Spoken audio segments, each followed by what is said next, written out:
doing something special. We're going to be talking about the most amazing marketing book ever. Oh, look, are there any copies out there? Look, there we go. So we've got, what's it, 37 authors, and we've got 4 of them with me today. So if we just get you to introduce yourself, Laura. Hi, my name is Laura Doman. I wrote Chapter 11, which is all about leveraging videos and YouTube. And I am living in Atlanta, Georgia.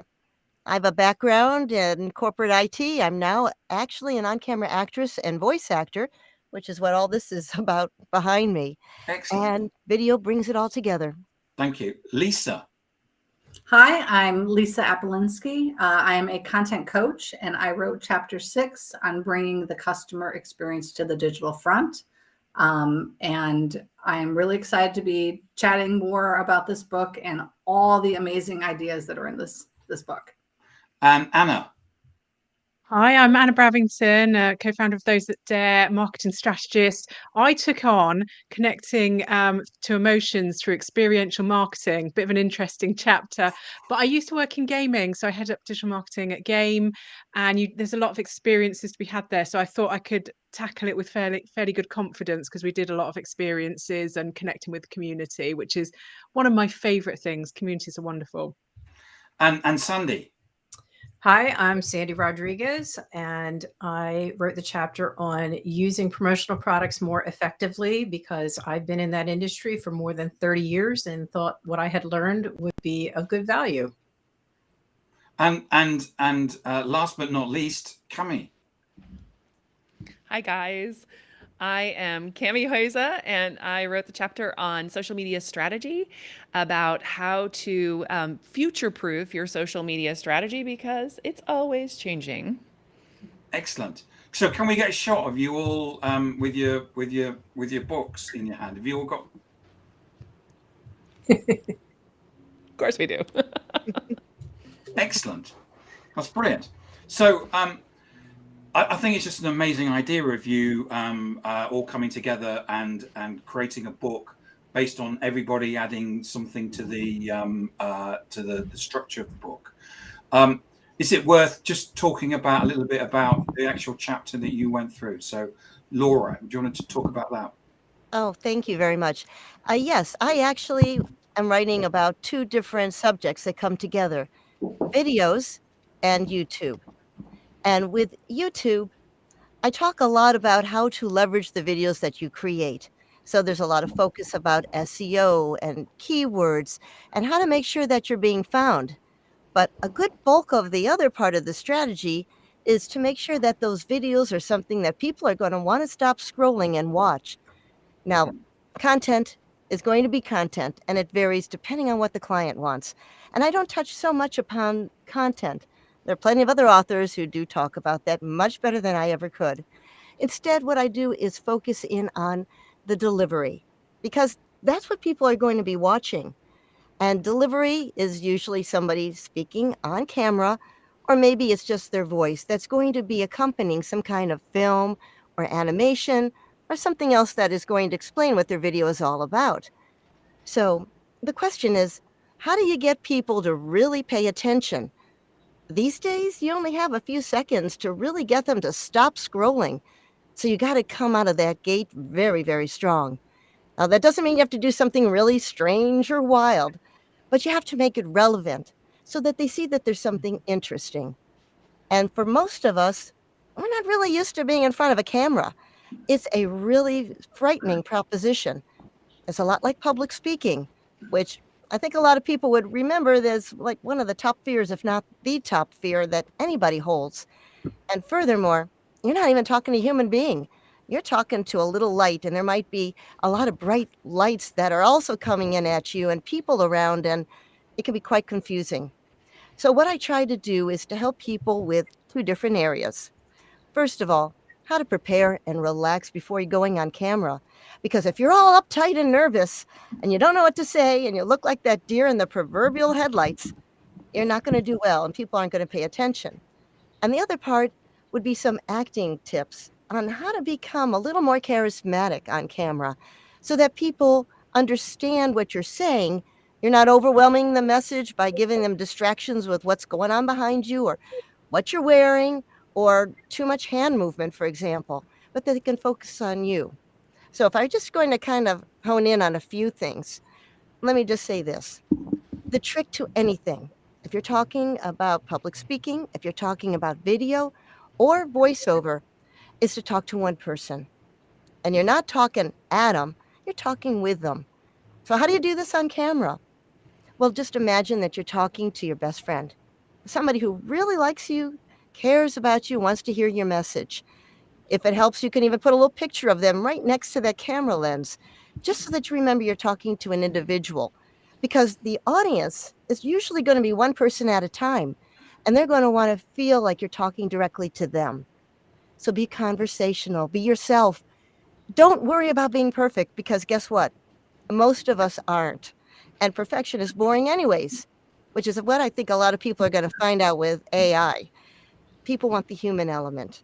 So give it to them. Don't be afraid to stumble if you have to, laugh, show what your real life is like. Also, and you let me know when we're getting close to my time limit here. Understand, okay, understand, because I could talk forever. Understand. I realize that, Laura. I kind of do this for a living, but understand also what kind of a frame you're dealing with. And then that'll be my last point. You know, you're not dealing in a big room where people use their peripheral vision. They only see you in a box, maybe this big, that high. So just remember that anything small you do is going to look large. And any fast or wild movement like your hands can be distracting. So my chapter kind of goes into all of that, tells you the kind of videos that are appropriate for different types of social media, and then some guidelines to really help you rock them. Laura, thanks. That's been excellent. Thank you so much. Thank you very much. Lisa, do you want to go next? Absolutely. So I wrote chapter 6, which is bringing the customer experience to the digital front. Now, most people know me as a content coach, and I've been dubbed by Forbes as America's digital content futurist. This is my 4th book. My 3 books are behind me that I've already published. And you might think, what does content have to do with customer experience? Those don't seem related, but are they? So when we think about customer experience, we're thinking about how we show up for our prospects and what kind of community we are creating for our prospects. And community is very, very important right now. When we create a community with a great customer experience, we are inviting people in to connect so that there's that sense of belonging to the brand, Mark Schaefer's last book. And there is conversation that happens. And when we create conversation, we are in fact creating content about our brand. We're simply allowing our customers to drive that content creation process. The tips that I have in the book are things that I talk to my coaching clients about all the time. Start as you mean to go. How are you setting up digital expectations with your customers, AKA your community, whether it's a prospect or someone who's been a customer for a long period of time, whether they become a customer in a day or a decade? What kind of digital expectation are you creating for your community so they understand how things will go? You don't have to be perfect. It doesn't have to be, I'll get back to you in 2 hours, but do share what the expectation is so they can manage that and they know when to expect, whether it's a follow-up, an email, their order, anything like that. Do that expectation up front. The second thing, and I've heard a lot of people talk about, one of the tips in my chapter is around how you are creating that experience for pre, during, and post. So again, it ties into that digital expectation. Before, you used to be able to just wait until they became a customer on your radar. Now they're making all sorts of judgments about you well before they ever actually become even a prospect for your products and services. So again, What kind of community are you creating to help people understand who you work with, what problem you solve, and how you do it better, faster, more complete, cheaper than anybody else in the space? And what are the results that they are going to get by working with you? So again, you can be managing those considerations and that future state of success well before they ever even become a client, well before they become a customer of yours. And the last thing, and again, there are several tips in my chapter, but the last thing that I think is really important is you have to think about every single person in your organization as kind of a branch outreach of you. So are they aligned with your business goals? Are they aligned with your brand purpose? Do they understand what your brand purpose is? And this is looking at your internal community, how you set up your internal community, how that then spills over into your customer base, your prospect base, and how it affects the conversations and how you are showing up for that community. And again, that is also around content. You have to be sharing your brand purpose with your internal community as well as your external community. My next book that's coming out at the end of the year, The Greatest Personal Brand Story Ever Told, talks about that idea of ambassadors, sending out people to evangelize on your behalf. And it has to start from within. You have to have clarity around who you are, what problem you solve, and what future state of success you are trying to achieve for your prospects. Excellent. Lisa, thank you so much. Just to say that the person that's making the comments who's got the LinkedIn user, the reason why that comes up as LinkedIn user, not your name, is that you need to change your settings in LinkedIn to say that you're willing to share data with third parties. That's just so you know. You may not want to, but if you do, it comes up with your name. Anna. Well, my chapter was a bit of a hard one to fit into 10 because experiential marketing could be most things. It covers what Lisa's just been talking about the community. Experiences could be comments and just people engaging in your content. So it was a really hard one to condense into about 10 points, because an experience is anything that a user does that maybe is slightly, it's outside of the purchasing sort of funnel. It's about engaging with them across the community. I think experiential people think of events, big events that people go to, but they're not. The thing that I want to get over my chapter is actually they can be small little experiences that constantly just delight people. A few examples I give in my book is BEMA, who's a British Interactive Media Association that I'm a member of. And I love the fact that just throughout the month, they do little Zoom calls and we all set them up amongst the members. They're not led by the company. And we just set these Zoom calls up, and they're all little experiences where we share our knowledge and we get lots of information and help each other.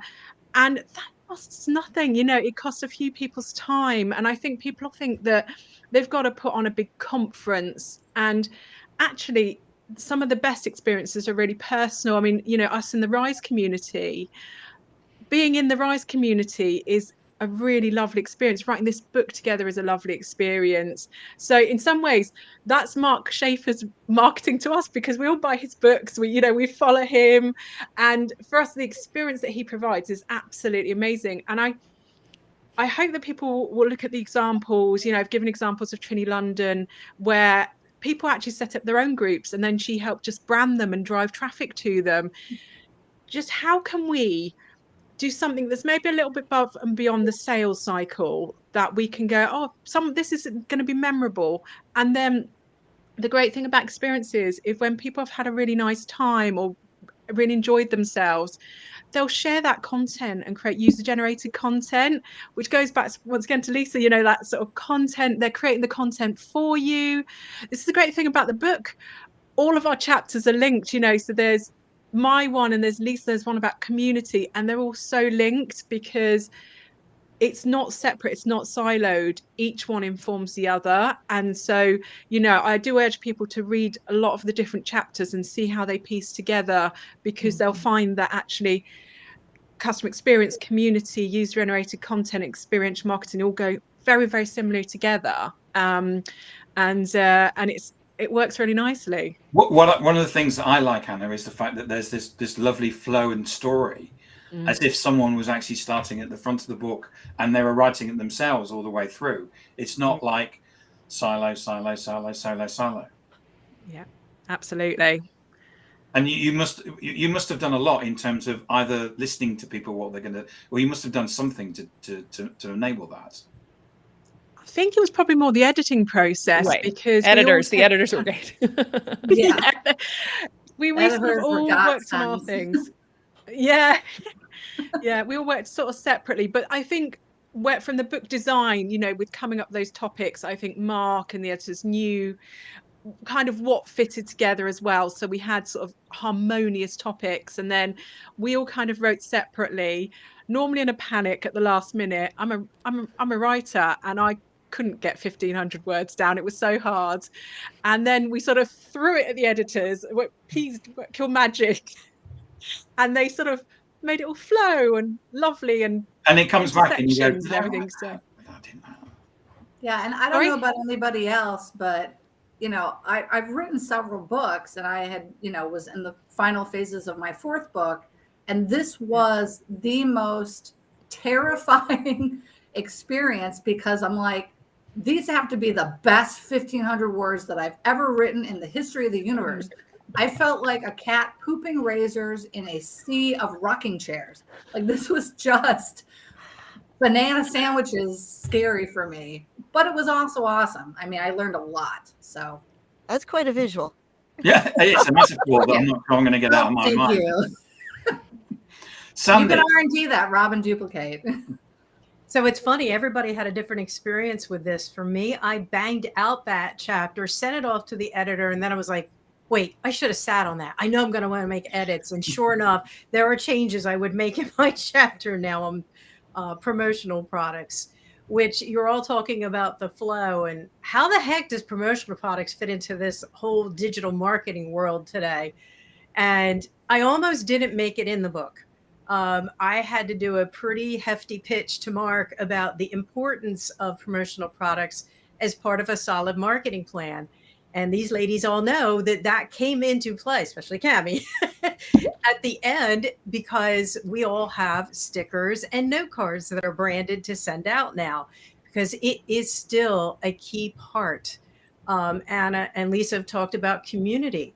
And one of the things that makes a community feel tight together is branded stuff, merch, swag, whatever you want to call it. So if you think about one really big example is Harley Davidson. Man, those guys like their Harley stuff, right? Everything they do has got to be branded Harley. And I'm not a cycle gal, but it's just, they're a very good example of it.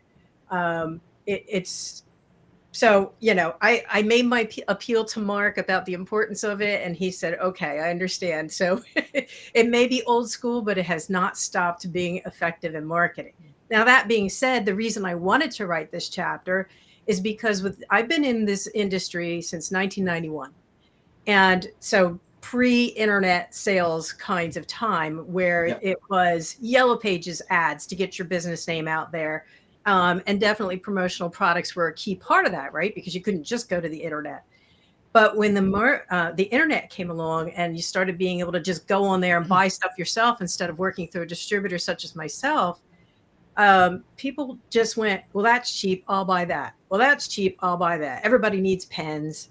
Everybody will appreciate a mug. And there stopped being thought and intention about what was being given out. And so my chapter sets out to correct that misperception. Yeah, it's cheap. But a story I like to tell is you're writing with that cheap pen that doesn't write very well, and now you're mad at it and you're going to throw it in the trash. What's the last thing you see as that pen is going into the trash can? It's the logo. And what do they think of your brand as they throw your cheap pen into the trash? It's not good. So the tips that I bring on board in my chapter address the considerations you should give, whether you work with me or buying on the internet or some other distributor, however you do it, you definitely want to consider more than the price tag. It has to be who's receiving it. Why? What do you want them to do after they receive it? Is it commemorative? Is it because you're giving it as a thank you for a purchase or for signing up for something? Do you have to travel with it? You don't want to take big, heavy things with you if you have to travel. You've got to be more clever. Use things like pop sockets, which are very popular, and travel nicely because they're little. So there's a lot more considerations at play when it comes to the promotional products purchases. And that's what I set out to do in that chapter, was to give those considerations and just have people think, how does this fit into my overall marketing strategy? It's not just, I need to spend money on swag, right? It needs to be done with thought and intention and fit in with the rest of what you're doing in marketing your brand, whether it's a personal brand, a business brand, an organization, doesn't matter. It has to fit, and it has to be something that people want to keep. Another story I tell in my chapter is I did a little hard-sided, well, I've got it right here. It's a little hard-sided first aid kit. And this company has changed names, I think, 3 times since I did this now. But I still carry this sample of it with their brand on it, which, yes, it's starting to finally wear off a little bit. But this is probably 20 years old.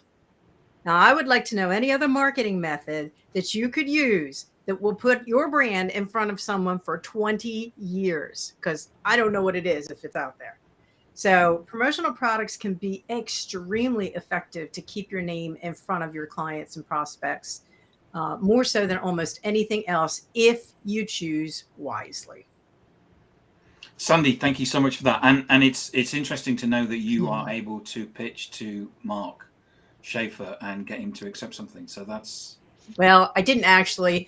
We did the artwork, but there was another author who actually donated those 2 pieces for us, and I was not going to get in the way of donations of things. So, but it is one of the things that I do. And Cami, do you want to go through your chapter 14, I think? Yeah, actually, thank you. I will. But before I do, I just want to take this pin out because I got this from Sandee. And we were at... Sorry, everybody wanted this pen. Yes. She brought in a bunch of colored pens, and we were signing books and things. And so this has become my book signing pen. And so I mean, pens. So she kind of gave pens a bad name. I think pens actually work sometimes. Anyway, that being said, I like what she said because merch is important. And by the way, in social media, it's important too. So a lot of the bigger stars and people like that, they make a lot of their money off of merch. I would say like we have hundreds of dollars, maybe more, of Taylor Swift merch in my house. Just saying. And every time she comes out with something new, here we are. Yeah. So yeah, I have 3 teenagers. So there you go. Yes. So I think my daughter's entire wardrobe is furnished by Taylor Swift, the queen, as we call her in my house. But that brings me to social media, which is what I talk about as social media strategy in the book. And social media is so broad these days. It used to be like you had a blog and you had I remember when Twitter came out and I thought, oh my gosh, how am I going to keep up with a blog and Twitter? By the way, that's not, it's crazy now. So there's so much that you have to do as a business owner. Should I be on TikTok? Should I be on Instagram? Should I be in all these places? And the answer is it depends on your audience. It depends on who you are connecting with. And so again, the thread that you'll find that runs through this entire book is community and community building. And so how you know where you need to be on social media is by where your community is gathering. So you want to be on all the channels that they are on. Absolutely, 100%. And so you don't need to mess around with TikTok if your audience really isn't spending a lot of time there. there's really no reason for it. I know some people who solely focus on LinkedIn because they're more of a B2B brand, and maybe they'll do some advertising on Meta, which is Facebook and Instagram, because guess what? All of those CEOs, they don't really go on LinkedIn that much, but they definitely are on Facebook looking at their grandkids' information. So if you can bring an ad in front of them while they're looking at their grandkids' picture, it's a great place to get them where you can't get them anywhere else. So there's a couple of things like that that you need to keep in mind. Multi-channel, again, is really important. If you think about the current news environment, every news station, as you know, for journalists, you could used to go and just be a writer, but now you have to be a writer and you have to do a video and you have to put out a little graphic with it. So you definitely need to master those things. That multi-channel kind of thing is great, but you don't have to make the content 15 times. You have to just make one piece of content and create it for the specific channels in the format that those channels take. So I talk a lot about that in the book. I talk about the impact that something like ChatGPT and those kinds of things are having on social media. And really, the biggest thing I think is that people are going to expect more and more personalization. They're going to expect you to know who they are and create content that talks to them directly. And there's more and more tools that are allowing that to happen through social media, including bots and things like that. But you have to use them in a personalized way. So it's really a fine line. But in the end, the killer app is community. So that's it. I'll leave it there. Cami, thank you so much for that. Can you all pick up your books again so everybody can see? So we've been talking about the most amazing marketing book ever, which has got, I need to read my notes. How many? It's got what? 36 authors. 36 experts, authors, 350 10 countries, 750 years combined experience, 350 marketing ideas, and 5 sections on of modern marketing. What a great idea. So thank you so much for coming on, Laura, Lisa, Anna, Sandee, and Cami coming on and talking about it. It's been awesome. I mean, you shared so much knowledge. I'm actually going to go and buy the book.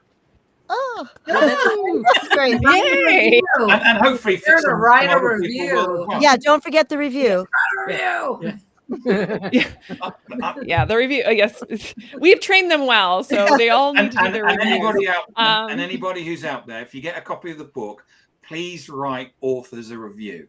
Yes. It doesn't matter what Honest book you review, read. absolutely. Please leave a review. It really, really helps. Paperback, Kindle, and audiobook, your choice. Yeah.